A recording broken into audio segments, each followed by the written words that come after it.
আসসালামু আলাইকুম।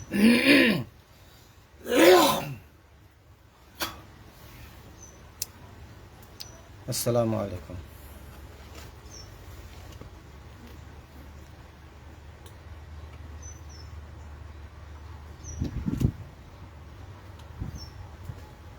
এবার যখন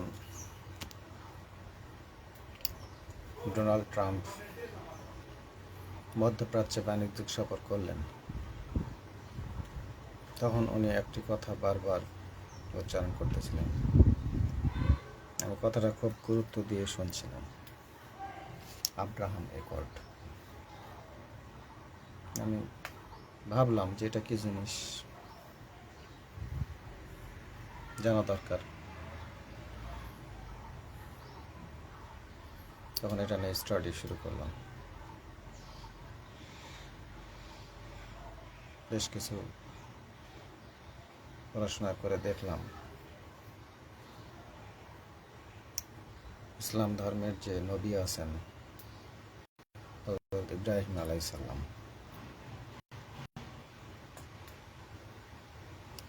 এটাকে বাইবেলে আব্রাহাম বলা হয়েছে।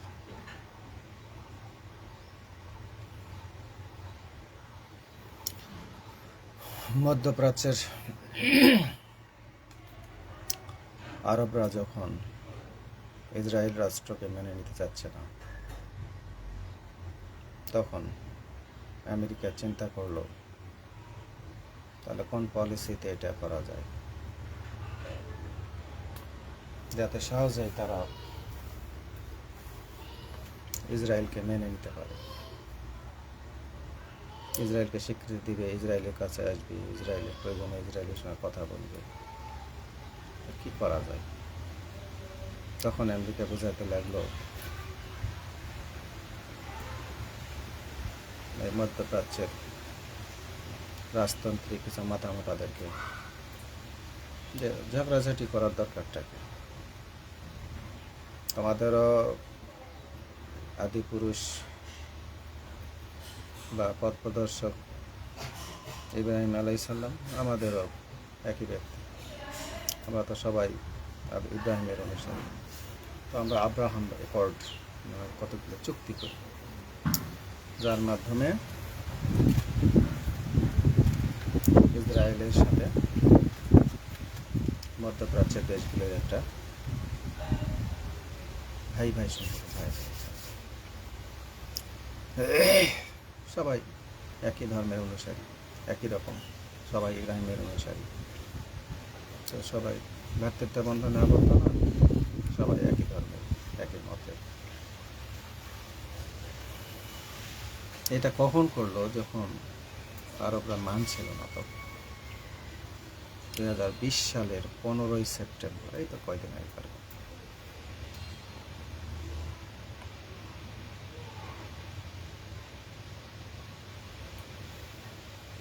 সবাই যখন একই ইব্রাহিমের অনুসারী, তখন সবাই মিলে ভ্রাতৃত্বের বন্ধনে আবদ্ধ হই, ইসরায়েলকে মেনে নেই এবং তার সঙ্গে কতগুলি শান্তি চুক্তি হয়। কূটনৈতিক সম্পর্ক স্থাপন, স্বাভাবিককরণ, অর্থনৈতিক সহযোগিতা, নিরাপত্তার সহযোগিতা এবং প্রযুক্তি বিনিময়, এরকম বেশ কিছু চুক্তি স্বাক্ষর হয়। তো এটা কারা করলো? সই করলো আরব সংযুক্ত আরব আমিরাত, ব্রুনাই, বাহরাইন, তারপরে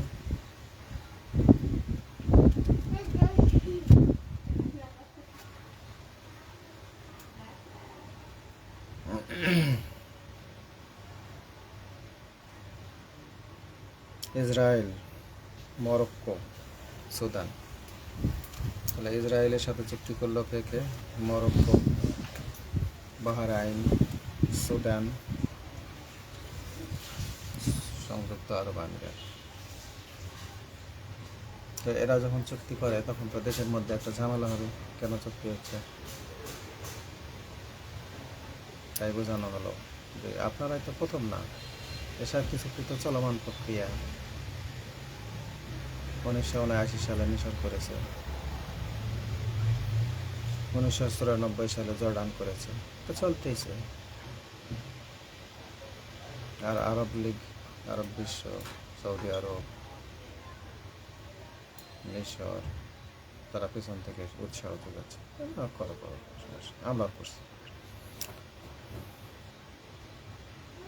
আর আমেরিকা বোঝাচ্ছে ঠিক আছে তোমরা করো, করবে কোনো আস্তে আস্তে সবাই করবে, সমস্যা নেই। এইভাবে চুক্তি করা হলো। চুক্তির কারণে কী হবে, তারা বন্ধুত্ব, তো বন্ধুত্বের কারণে কেউ কারো প্রতি হুমকি স্বরূপ হবে না, হুমকি হিসাবে দেখা দিবে না, ইসরায়েলের বিরুদ্ধে কেউ কথা বলবে না। কিন্তু ইসরায়েল কি করেছে,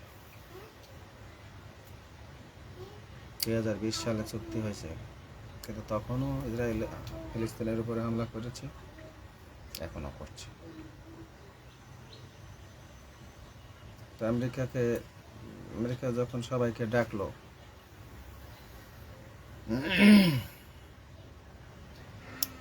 হোয়াইট হাউসের ট্রুম্যান ব্যালকনিতে বিশাল প্যান্ডেল করে যখন তাদেরকে ডাকা হলো, তখন এই মাথা বোটাগুলার কি মনে ছিল না যে ফিলিস্তিন রাষ্ট্রেরও প্রয়োজন? ওখানে চুক্তি করলো না কেন? যাতে ফিলিস্তিন একটা রাষ্ট্র হোক এবং ইসরায়েল একটা রাষ্ট্র হোক, একটা স্থায়ী সমাধান হোক, তারপরে শান্তির প্রশ্ন আসতেছে। সেটা একতরফাভাবে ওদের ধর্ম বাপ আমেরিকা বলেছে যে ইসরায়েলের সাথে চুক্তি করে সবাই মিলেমিশে থাকে। তো তখন কি একবারও মনে হলো না যে সমস্যার মূল কারণ তো হলো ফিলিস্তিন ইস্যু? ফিলিস্তিন এবং ইসরায়েল দুটো আলাদা স্বাধীন রাষ্ট্র হলেই তো মিটে যায় ঝামেলা। ঠিক আছে, ইসরায়েল রাষ্ট্র হতে চাচ্ছে, হোক, ফিলিস্তিনকেও তো রাষ্ট্র স্বীকৃতি দিতে হবে, দিছে? ওইদিকে কেন? ওই নিয়ে কোনো কথা নেই। আর এই হারাম জাতারা ওই নিয়ে কোনো কথা পোক্তভাবে বলেও।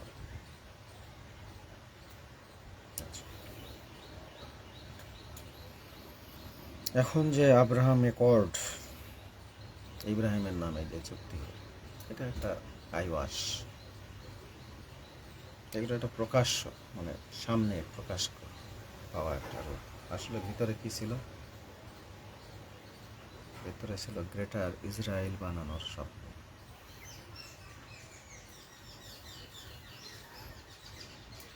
ইসরায়েলকে মধ্যপ্রাচ্যে প্রতিষ্ঠিত করাই হলো এটার আসল উদ্দেশ্য।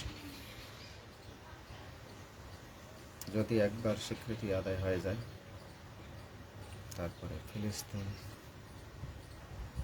তারপরে লেবানন, তারপরে জর্ডান, তারপরে ইয়েমেন, তারপরে মিশরের রাফা এলাকা, তারপরে পর্যায়ে আস্তে আস্তে আস্তে আস্তে ডালপালা বিছাবে, এভাবে থাবাদে ধরবে আরব বিশ্ব। আর বিশ্বের মুসলমানরা স্বপ্ন দেখবে আমাদের আছে মুসলিম বিশ্ব, তথাকথিত মুসলিম বিশ্ব রাজতন্ত্রীদের দ্বারা পরিচালিত, যারা আমেরিকার প্রকাশ্য গোলাম।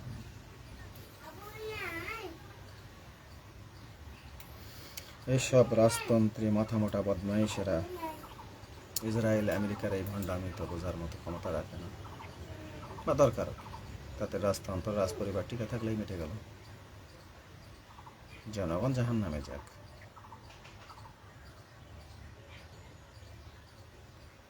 আব্রাহাম অ্যাকর্ড,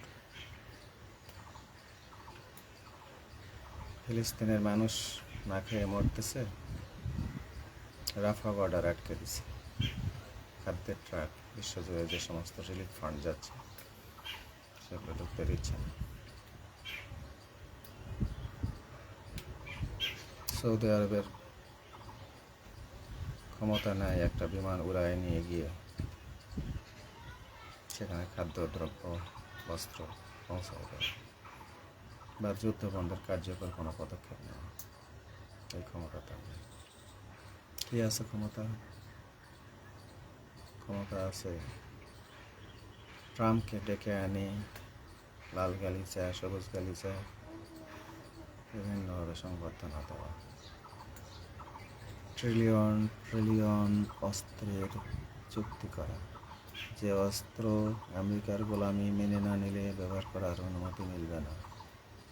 ইসরায়েল আমেরিকার অস্ত্র প্রকাশ্যে ব্যবহার করে গণহত্যা চালাচ্ছে, সৌদি আরব ইচ্ছা মতো সেটা ফোটাতে পারবে না। F-16 বিমান আকাশে উড়াতে পারবে না যদি আমেরিকার অনুমতি না থাকে। অনুমতি দেবে না আমেরিকা সব যুদ্ধ ব্যবহারে। তার গোলামি করলে সে যেখানে ব্যবহারের অনুমতি দিবে সেখানেই শুধু ব্যবহার করতে পারবে। আমেরিকার অস্ত্র কিনে কেউ ব্যবহার করতে পারছিল? জানা গেছে মধ্যপ্রাচ্যের যুদ্ধ তো আমেরিকার বিরুদ্ধেই। আমেরিকা তো ইসরায়েলকে দিয়ে মধ্যপ্রাচ্য ধ্বংসের পরিকল্পনা করে সঁকে রেখেছে। তাহলে যুদ্ধ করতে হলে তো আমেরিকার বিরুদ্ধেই যুদ্ধ করবে। আমেরিকার অস্ত্র দিয়ে আমেরিকার বিরুদ্ধে যুদ্ধ করবেন? গোলাম ট্রিলিয়ন ডলারের চুক্তি করলেন।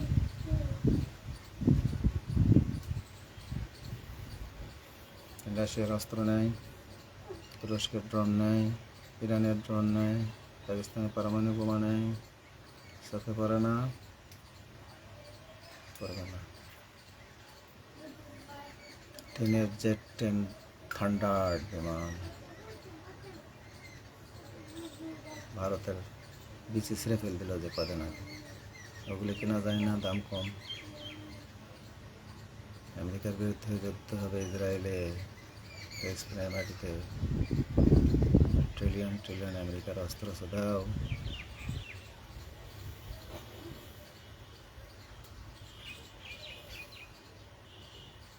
এই গোলামি কতদিন?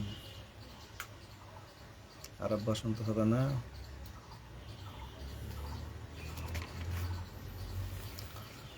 2010 সালের শুরুর দিকে তো একবার হয়েছিল, শুরু তিউনিসিয়া থেকে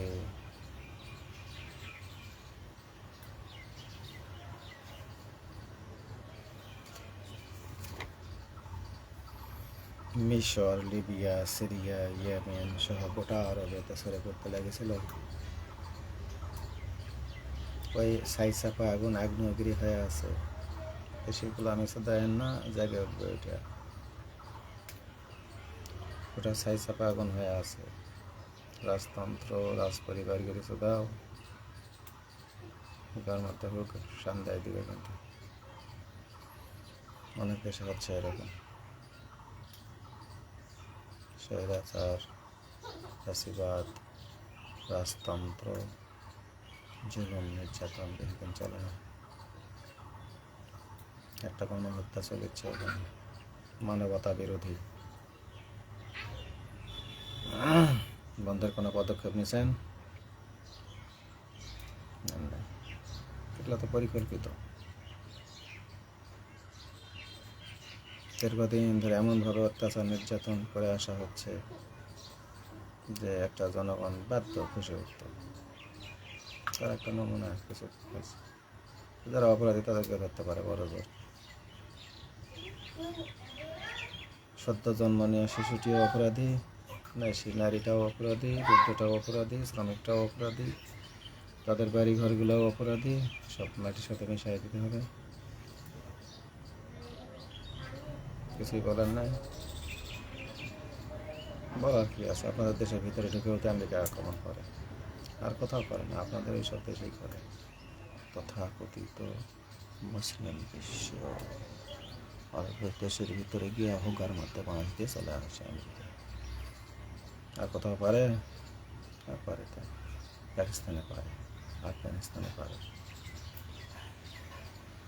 ভিয়েতনামে গেছিল, সন্ধ্যা হয়ে গেছে। আফগানিস্তান কিছুটা হেডম দেখাইছে, অনেক পরে সেটা। আমেরিকা মধ্যপ্রাচ্য থেকে ট্রিলিয়ন ডলার উপার্জন করে, ওখানে দেশের ভিতরে গিয়ে আক্রমণ করে, ওখানে এই ঘাঁটি ঘেরে বসে আছে, তাদের সৈন্য মোতায়েন করা আছে ইসরায়েলের দিকে।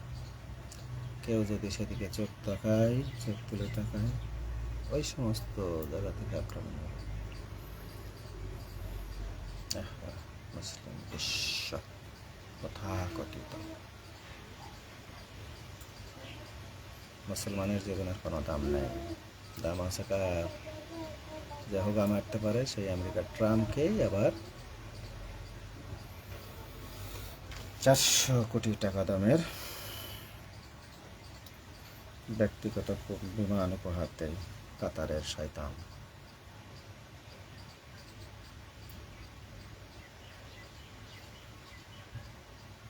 কাতারের বদমাইশ, কাতারের রাজতন্ত্রী ট্রাম্পকে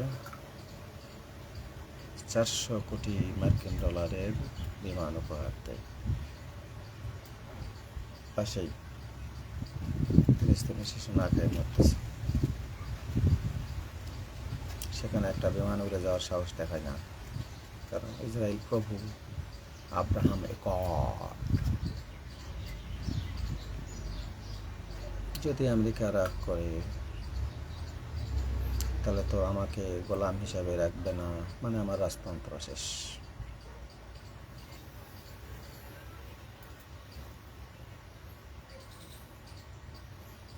কয়েক ট্রিলিয়ন ডলারের চুক্তি করছে এইসব বদমাইশ।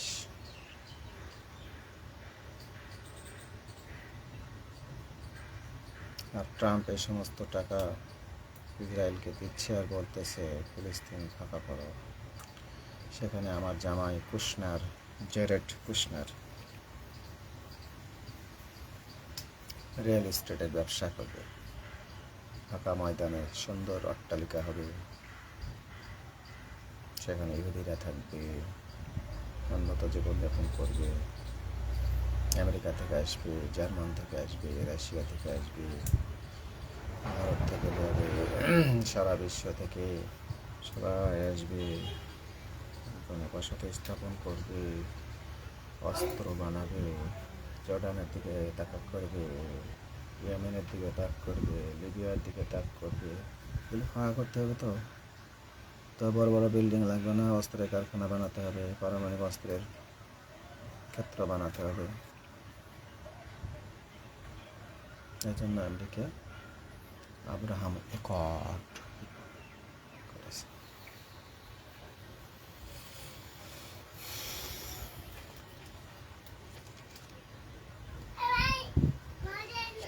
সবার আগে আরব বসন্ত দরকার, এই গোলামগুলিকে সরাতে হবে। সেখানে সত্যিকারের মেরুদণ্ড আলা সরকার বসাতে হবে, যারা নিজের দেশ জনগণকে দেবে সবার আগে ইসলাম। আমি অবশ্য ফিলিস্তিনকে মুসলিম কান্ট্রি মনে করি না, কারণ সেখানে বেথলেম আছে, খ্রিস্টানও আছে, সেখানে ইহুদি আছে, তাদের টেম্পলও আছে, সেখানে মুসলমান আছে, আল-আকসাও আছে। সমস্ত ধর্মের উৎপত্তি স্থল এইসব অঞ্চল। কাজেই এটা কোনো একটা ধর্মের লোক যদি বলে এটা আমার দেশ, এটা সবারই মিলেমিশে শান্তিপূর্ণ সহাবস্থান করতে হবে। যে যেটা বিশ্বাস করে, যে যে ধর্মের অনুসারে সে সে ধর্মের মতো করে চলবে। কিন্তু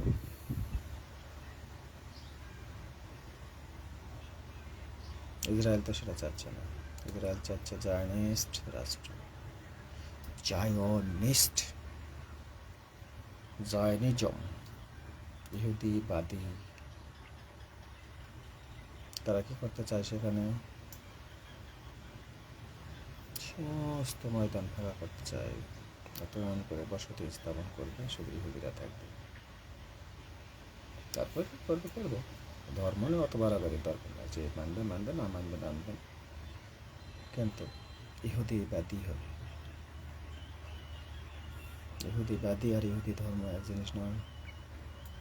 ইহুদি ধর্ম যারা মানে সত্যিকারের, তারা কখনো হিংস্র নয়।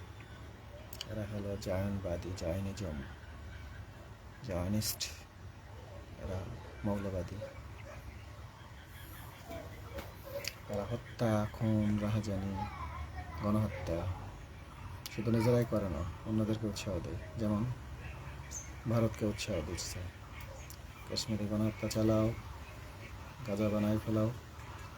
এই জন্য ভারত, ওরা হলো ইহুদিবাদী, জায়নিস্ট, আর এরা হলো হিন্দুত্ববাদী, RSS পন্থী। হিন্দুইজম, জায়নিজম, হিন্দুইজম একই জিনিস। এদের উদ্দেশ্য এখানে শুধু যারা হিন্দুত্ববাদকে সমর্থন করবে তারাই থাকবে। ধর্ম কী করবে না করবে তা ধর্ম মানা জরুরি নয়, হিন্দুত্ববাদকে সমর্থন করতে হবে। এই জন্য ইসরায়েলের পরামর্শে কিছু টাকা পয়সা খরচ করে পেহেলগামের নাটক করতে গেছিল। যায় তখন পাকিস্তানে একটা ধমক দিল, কারণ ওইদিকে যে BLA আছে, সন্ত্রাসী BLA এবং TTP, ওদের কাছে টাকা ঢালে। ওরা পাকিস্তানের অভ্যন্তরে গোলযোগ সৃষ্টি করে রাখছে, তাহলে পাকিস্তান একটু নিজের মধ্যে একটু অস্থির হয়ে আছে। এই সুযোগে কাশ্মীরে গণহত্যা চালাতে হবে এই পরিকল্পনা করছে। নাটকের অংশ ছিল হলো পেহেলগাম হত্যা, কিন্তু সেটা বাস্তবায়ন হয়। পাকিস্তান আর DC আউলে গেছে, মনে করছিল পাকিস্তান দেশের ভিতরে ওই যে liberation, Balochistan liberation front, BLA চলবে, আর ওই যে TTP, এদিকে তালেবান সন্ত্রাসী আছে, ওদেরকে নিয়ে মনে করছে যে পাকিস্তান ব্যস্ত আছে। জাতীয় স্বার্থে যদি ওরা সব একতাবদ্ধ হতে পারে, এটার মতাই ছিল। ভুল ক্রমে নাটকটা সাজাই ফেলছে। এই চরিত্রে দুর্বল নায়িকারা অভিনয় করতে গিয়ে DC হারিয়ে ফেলছে। কে কি ফেলতেছে? হ্যাঁ, কে কি ফেললো?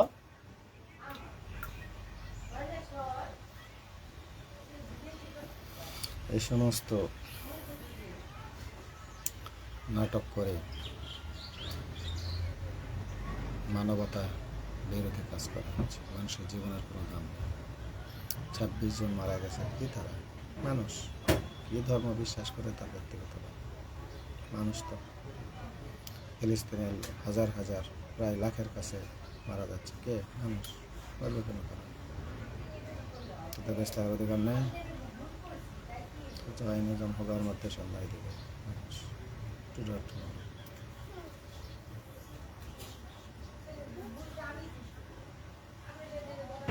আরব বসন্ত হবে, রাজতন্ত্র হবে আমাদের হবে। মানুষের জীবন সবার আগে, মানবতায় সবচেয়ে বড় কথা। যেটা বিশ্বাস করে করবে, বিশ্বাস না করলে না। মানুষ তো সবাই তো আদম সন্তান।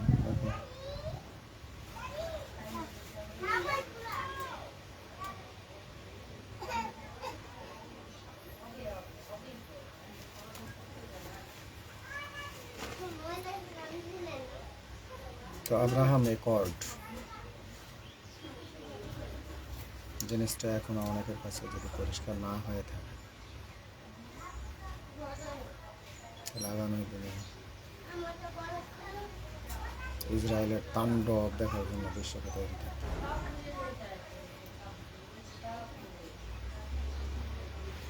কারণ আমেরিকার প্রত্যক্ষ মদদে ইসরায়েল গণহত্যা চালাচ্ছে। আজকে গাজায়, কালকে পুরো ফিলিস্তিনে, এরপরে লেবাননে, জর্ডানে, ইয়েমেনে, রাফা বর্ডারে, তুরস্কের কাছে, ইরানের সাথে চলে।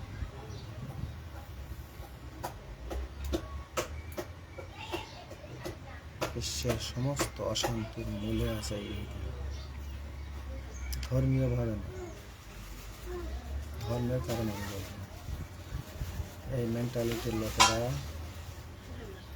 নিজেদেরকেই শুধু মানুষ মনে করে, আর সবাইকে বানরের বংশধর ভাবে। বানরের বংশধরের বেঁচে থাকার অধিকার নেই। মরবে, মারবে, এদের মধ্যে চলে এসব।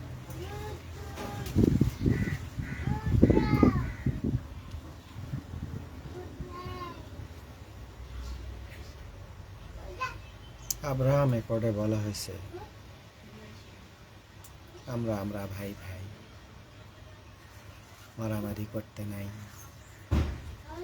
ফিলিস্তিনের শিশুরা আব্রাহাম একর্ডের আয়তায় পড়ে না, ওরা ইব্রাহিমের অনুসারী নয়।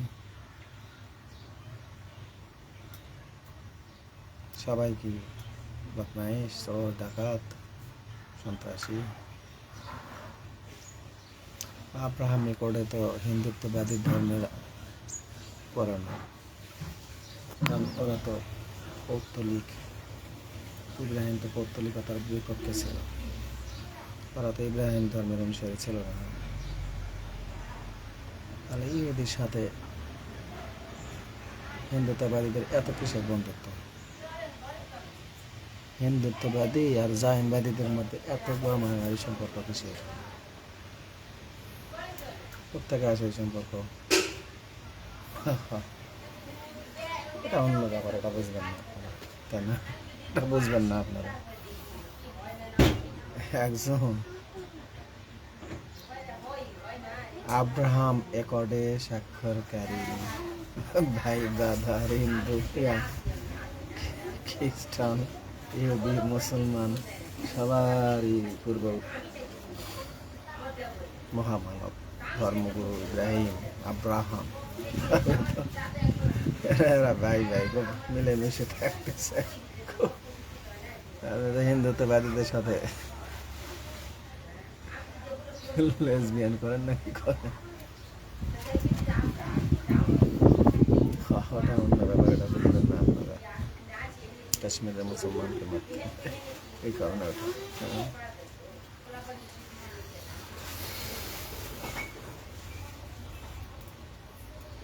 মুসলমান দেশগুলোতে ক্ষমতালোভী, ফ্যাসিবাদ,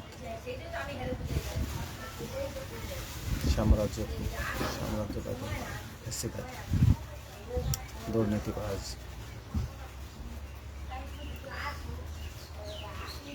একনায়ক, স্বৈরাচার, রাজতন্ত্রী,